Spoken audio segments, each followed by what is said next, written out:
Lucas capítulo 14, versículo 25. Ora, ia com ele uma grande multidão e, voltando-se, disse-lhe. Então Jesus ia na frente e atrás dele uma grande multidão. E aí Jesus se vira para essa multidão e fala algo. Vamos ao que ele fala. Se alguém vier a mim e não aborrecer, esse aborrecer, entenda, ama menos. Aonde está a palavra aborrecer, entenda, ama menos. Se alguém vier a mim e não ama menos a seu pai, e mãe, e mulher, e filhos, e irmãos, e irmãs, e ainda também a sua própria vida, não pode ser meu discípulo. Em outras palavras, Jesus quis dizer para a multidão o seguinte: eu estou vendo vocês vindo atrás de mim, mas gostaria que vocês tivessem ciência de que não é tão simples quanto parece. Uma coisa é vocês estarem aí vindo atrás de mim, e outra coisa é serem meus discípulos, é seguirem o meu exemplo. E para você ser meu discípulo, tem um preço alto a ser pago. Por exemplo, se você vier a mim, se vocês estão aqui nessa multidão, mas não amarem menos o pai de vocês, a mãe de vocês, os irmãos de vocês, os parentes de vocês, tudo de vocês, e ainda a própria vida de vocês, então você não é meu discípulo. Jesus quis deixar bem claro que ele não dividiria o lugar dele com ninguém. Ele não aceitaria estar em segundo lugar no coração daquelas pessoas. Se elas quisessem estar na condição de discípulos dele, então elas teriam que colocá-lo acima de tudo e de todos na vida delas. Isso aqui é Novo Testamento, é Jesus falando. E aí ele continua dizendo assim: e qualquer que não levar a sua cruz e não vier após mim, você vê que quando ele fala de cruz, ele já estava revelando a forma como ele morreria, porque ele seria crucificado. E qualquer que não levar a sua cruz e não vier após mim, não pode ser meu discípulo. O que é cruz? Cruz não é uma doença. Cruz não é um marido ou uma esposa mala. Tem gente que casou e depois de uns anos olha para o cônjuge e diz assim: essa aí é a minha cruz. Eu tenho que carregar essa cruz agora, a vida toda. Então a cruz que Jesus está falando não é uma provação, não é uma dor, não é uma doença, não é uma esposa mala ou um marido mala, não. A cruz, ele estava se referindo à renúncia dele, ao sacrifício que ele estaria por fazer por nós, pela humanidade. Então, quando ele fala que não há como segui-lo sem levar a cruz, não há como segui-lo sem viver uma vida em que você também renuncie à sua vontade para obedecer a dele. Porque obedecer os mandamentos bíblicos, obedecer os mandamentos de Deus, implica em aborrecer o nosso coração. Você vê que ele fala, e até a sua própria vida, né? Aborrecer a si mesmo, amar menos a si mesmo. Porque para você, quando você olha para a palavra de Deus, o nosso coração, ele grita. O coração humano, o coração que eu digo não é o órgão que pulsa sangue dentro de você. Eu me refiro ao centro da nossa vontade. A nossa parte emocional, ela não aceita, coração não aceita sacrificar. Coração, ele vive de emoção, ele quer prazer, ele quer emoção, ele não quer sacrifício. Coração, ele não gosta de renunciar. Ele não pensa, ele só sente. É essa parte incorpórea de nós que sente. Então, para você ser discípulo, você tem que carregar a cruz. Cruz é sacrifício. Evangelho é sacrifício. Por que que muitos conhecem o Evangelho e poucos se beneficiam de uma palavra tão poderosa como essa aqui? Porque a maioria conhece a Bíblia, frequenta uma igreja, mas não sacrifica, não obedece, não renuncia às suas vontades. Então o Evangelho, a Bíblia na mão dessas pessoas fica inoperante, não funciona.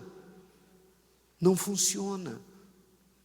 As promessas ficam apenas no papel, não saem do papel para se tornar uma realidade, porque o que faz, o pulo do gato, o segredo, se você quer que a palavra funcione, se cumpra na sua vida, as promessas, então você precisa renunciar o seu eu todos os dias. É todo dia, até o dia da sua morte, da minha morte, nós vamos ter que renunciar. Todas as vezes que a sua carne ou o seu coração lhe apontarem um caminho que vai contra as Escrituras, então você anula o seu coração e você faz aquilo que tem que ser feito. Amém, pessoal? Ou seja, o que é correto, o que é justo. Aí, aliás, eu não sei se está aí na sua Bíblia, na minha Bíblia, que é aquela com as anotações do bispo, o título, a partir do versículo 25, qual é aí? O preço do discipulado. Tem um preço. Ah, mas eu não estou na graça, bispo. Estar na graça não quer dizer que é de graça, não. Estar na graça significa dizer favor imerecido, que você, Jesus fez por nós algo que nós não merecíamos, mas não significa dizer que não ficou nada para nós fazermos, não significa dizer que a parte dele resolve tudo, porque se resolveria, o mundo estaria resolvido, o mundo seria outro. Se nem os evangélicos, se nem aqueles que professam fé em Jesus, se vê Jesus neles, todos, é a minoria que realmente dá testemunho da grandeza de Deus, imagine falando em nível de mundo. Aí ele explica o porquê disso, nos versículos seguintes, olha que legal. Por que que ele requer de nós essa renúncia? Aí ele explica: pois qual de vós, querendo edificar uma torre, não se assenta primeiro a fazer as contas dos gastos, para ver se tem com que a acabar? Para que não aconteça que, depois de haver posto os alicerces e não a podendo acabar, todos os que a virem comecem a escarnecer dele, dizendo: este homem começou a edificar e não pôde acabar. Você já deve ter visto uma construção que começou em algum lugar e levantaram lá os alicerces, umas colunas, e entra ano e sai ano, nunca mais acaba, e todo mundo passa ali na porta, vê aquela construção e diz assim: essa pessoa parou, não vai para frente isso aqui, deve ter falido. Não é assim? Faltou dinheiro. É uma vergonha. Aí ele diz assim, outro exemplo: ou qual é o rei que, indo à guerra a pelejar contra outro rei, não se assenta primeiro a tomar conselhos sobre se com 10.000 pode sair ao encontro do que vem contra ele com 20.000? De outra maneira, estando o outro ainda longe, manda embaixadores e pede condições de paz. Assim, pois, qualquer de vós que não renuncia a tudo quanto tem, não pode ser meu discípulo. Então Jesus dá dois exemplos. Primeiro, do construtor. Quem vai construir uma torre, um edifício, alguma coisa, antes de começar a levantar, faz cálculos para ver se tem o suficiente para levar a obra até o fim, porque senão nem começa, para não ficar pela metade e passar vergonha. E ele também dá o exemplo do rei, que antes de declarar guerra para o outro rei, ele vê se realmente ele tem soldados o suficiente para ir para o combate, senão ele pede, levanta a bandeira branca, é melhor não ir do que ir para perder. Então, Jesus quis dizer o seguinte: antes de Deus fazer uma obra maravilhosa na sua vida, Ele vai te provar, Ele vai calcular você, Ele vai te avaliar para saber se realmente você está à altura para que Ele faça a obra dele na sua vida. Não foi isso que Ele fez com Abraão? Nós não estamos vendo aqui no Evangelho, nas palavras de Jesus, Novo Testamento, não fica claro que foi exatamente isso que aconteceu no princípio, lá em Gênesis, com Abraão? Deus intentou fazer uma obra através de um homem. Ele queria criar na terra um povo, uma nação, uma raça eleita, que fosse separada para Ele. Então Ele escolheu Abraão. Quando Abraão estava em Harã, que hoje é no sul da Turquia, Harã fica no sul da Turquia, perto do Monte Ararat, onde a Arca da Aliança, quando as águas do dilúvio baixaram, a Arca da Aliança ficou no Monte Ararat, e ali recomeçou a civilização através de Noé, e eles foram povoando a terra. Então Harã fica um pouco para baixo. Então ali em Harã, numa terra pagã, onde adoravam a lua, o sol, as estrelas, havia Deus para tudo naquela terra, havia idolatria. O pai de Abraão era idólatra, conforme disse Josué, no livro de Josué, Josué menciona isso, que o pai dele Terá era idólatra, os irmãos de Abraão eram idólatras, a família, a terra era idólatra, e Abraão era um homem que tinha características que Deus buscava. Primeiro, Abraão mantinha-se fiel à sua mulher. Qualquer homem naquela época, casado com uma esposa estéril, ele estava coberto de razão para ter uma outra esposa, para poder gerar filhos e suscitar descendência para si. Isso era quase que uma lei, era um direito para ele. E Deus viu que Abraão chegou aos 75 anos e não teve outra mulher. Opa, então esse é um forte candidato para ser o homem que eu procuro na terra. Eu tenho um plano. Agora vamos entrar na mente de Deus? O Espírito Santo te dá essa capacidade, sabia?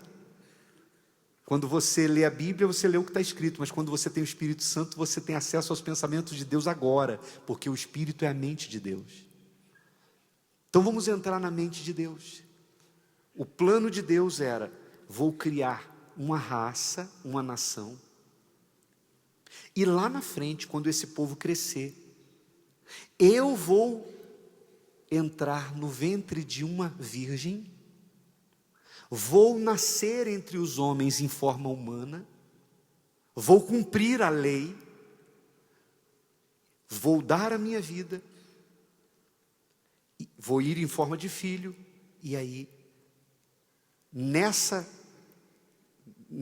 nação, eu abençoo e dou oportunidade de salvação para todas as famílias da terra. O plano era muito grande, era para muito tempo, era para todo o restante da humanidade. Então não podia ser qualquer homem. Abraão já estava à frente dos outros homens, porque chamou a atenção de Deus nele a fidelidade à sua mulher. Amém, pessoal? Você vê que Deus preza muito o casamento. Deus olha para o seu casamento. E isso é importante para você que é casado saber disso. E é importante para você que é solteiro, para que você não case errado. O casamento tem muito a ver com a escolha de Deus. Porque é difícil Deus fazer a obra na vida de uma pessoa mal casada. Compreende, sim ou não? Então Abraão era fiel. Então Deus Mas por que Deus não pegou e já falou assim, Abraão, é o seguinte, já visitou, por que Deus já não chegou e resolveu tudo no mesmo dia? Até porque, Abraão, você já está com 75 anos, não dá para esperar muito tempo não. Vamos fazer o seguinte, deita com Sara essa noite, eu vou estar presente, ela vai ficar grávida, vai nascer um filho, e vai começar a tua descendência vai se multiplicar, e você vai ser o pai da fé, e na tua descendência vai nascer a salvação para a humanidade. Por que Jesus não resolveu? Por que Deus não resolveu na hora? Porque está escrito que não se levanta uma torre sem primeiro ver se tem material suficiente. Compreende, sim ou não? Então Deus tinha que prová-lo. Ele tinha que, antes de Jesus dizer isso lá atrás, porque o evangelho não começa em Mateus, começa em Abraão, começa em Gênesis. Deus pré-anunciou o evangelho a Abraão. Então, Deus tinha que saber, por isso, ele foi, e tudo isso que a gente leu aqui em Lucas, Deus fez isso com Abraão.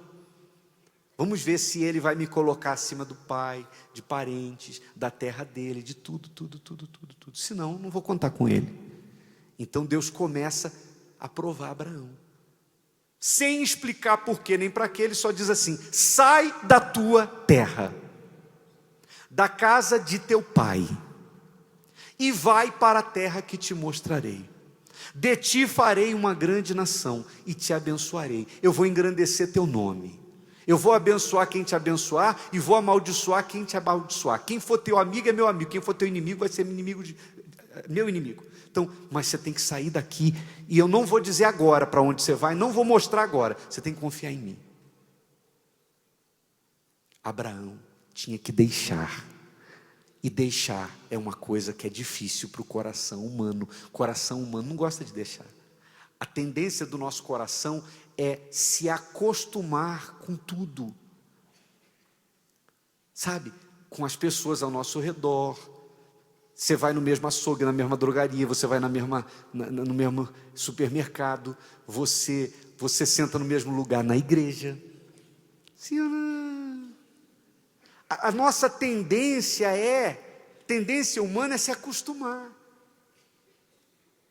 Você vê que não é fácil deixar. Às vezes eu vejo aqui em São Paulo, na cidade, tem o trabalho da Defesa Civil para tirar moradores de rua de debaixo dos viadutos e levar para abrigos. Dá tanto trabalho que quando eles vão tem que levar o carro da polícia junto. O mendigo não quer deixar o viaduto. O mendigo não quer sair de debaixo da ponte. Imagine Abraão deixar Harã, onde ele já era rico, ele tinha servos e servas, ele tinha animais, ele tinha ali uma vida bem sucedida, ele não era um pé rapado. E sair numa época em que você não tinha garantia de volta, você saía para o deserto, você tinha perigo, era uma época em que não se sabia a dimensão do planeta, não se sabia se era redondo, se era quadrado, se era plano, não sabia. Então o que Abraão fez foi uma loucura, mas ele foi. Amém, pessoal? E ainda assim não foi o suficiente, porque ele passou por várias provas, até a prova final. Vamos dizer que na hora de pegar o diploma, sabe aquele último ano da faculdade? É quando Deus chega e fala, pega teu filho, teu único filho, a quem tu amas. Olha, não faz lembrar a passagem de Lucas que a gente acabou de ler? Vai ao Monte Moriá e oferece-o ali num grande sacrifício para mim. E Abraão vai e caminha 3 dias. Quando Abraão levanta, resumindo, porque vocês já conhecem a minha história, quando ele levanta o cutelo para imolar o seu próprio filho, a Bíblia diz que Deus bradou, não está escrito que Deus falou. Você sabe que você só brada quando você se emociona, é ou não é verdade? A atitude de Abraão mexeu com o coração de tal maneira de Deus, que Deus bradou. Se é que Deus tem coração, se é que eu posso falar assim, mas mexeu com Deus. Deus bradou e disse, Abraão, não faça isso. Agora eu sei que tu temes a Deus. Agora eu sei, agora acabou. Você vai ver o que eu vou fazer com você. Agora eu sei. Agora você está pronto para o plano. E a partir dali, começou a história dos judeus na terra. Os judeus descendem de Abraão. Isso aqui que eu estou falando para vocês é Bíblia. Lá em Israel isso é história. Amém, pessoal? Os judeus sabem dessa história. Então ali começou. E não só começou a nação biológica, descendente dele, biologicamente falando, mas em Jesus nasceria uma outra nação muito maior, que são os verdadeiros filhos de Abraão, os da fé. Todo aquele que renuncia a tudo, que também coloca Deus acima de tudo, como Abraão colocou, é filho de Abraão, é herdeiro da promessa e tem que arrebentar. Nessa terra tem que arrebentar como Abraão arrebentou, e no porvir a vida eterna. Quem está me entendendo, pessoal? O preço do discipulado é obediência e sacrifício. Se você não obedecer, se você não colocar Deus acima de tudo, se você não fizer do jeito que foi dito aqui, então isso aqui para você vai ser apenas um livro religioso, como é para a maioria das pessoas. Por isso a maioria das pessoas, a promessa é uma coisa, a vida delas é outra. Dizem que são filhos de Deus, vivem uma vida de filho do diabo. Compreende isso ou não? O segredo é isso aqui, obedecer. É fácil? Nem para mim. Nem para mim. E se você tem alguma coisa que você ainda não tirou o pezinho de Harã, sai de Harã. Deus está mandando sair. Sai do adultério, sai do pecado, sai da vida errada. Alguma coisa. Quando eu cheguei na igreja, eu fiquei meses na igreja, ainda mantendo um namoro que não condizia com a vida cristã, e que eu sabia que não ia trazer nenhum benefício para a minha vida espiritual, mas eu tentei conciliar aquele namoro com a minha fé, mas aí chegou uma hora que eu tive que, sabe, quando você está indo para Harã, está saindo de Harã, mas o pezinho estava lá, aí chegou uma hora que eu tive que tomar uma decisão, o coração gritou, as lágrimas vieram nos olhos, mas o que tem que ser feito, tem que ser feito. Quem entendeu direitinho? Então, examine você, vê se você não está com o pé em Harã, vê se não tem alguma coisa que você não deixou ainda. Às vezes é o orgulho, é o pecado, é uma mágoa, é o adultério, como eu falei, é alguma coisa que você sabe que está errado, tem que consertar. Se Deus falou com você através desta mensagem, compartilhe. Inscreva-se em nosso canal e não esqueça de ativar o sino para ser notificado das próximas postagens.